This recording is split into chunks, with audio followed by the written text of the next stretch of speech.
Unity is relatively easy to pray for on occasions of great solemnity. It's a lot harder to realize when we're dealing with real differences in our private lives and in the public arena. But without unity, we're building our nation's house on sand.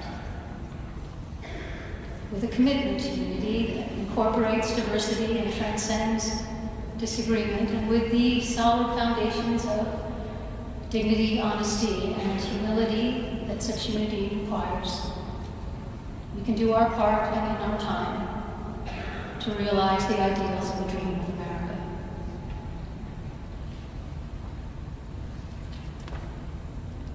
Let me make one final plea, Mr. President.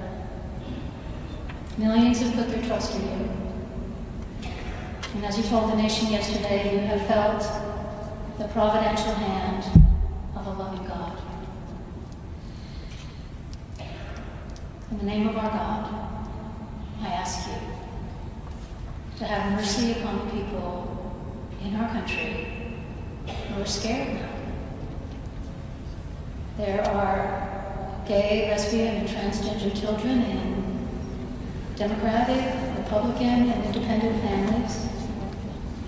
Some who fear for their lives.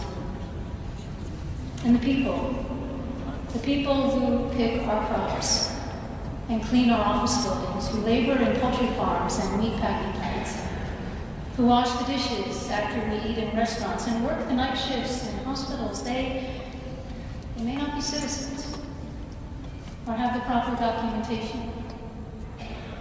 But the vast majority of immigrants are not criminals. They pay taxes and are good neighbors.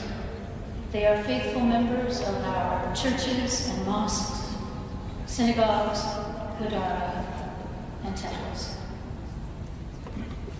I ask you to have mercy, Mr. President, on those in our communities whose children fear that their parents will be taken away, and that you help those who are fleeing war zones and persecution in their own lands to find compassion and welcome each other.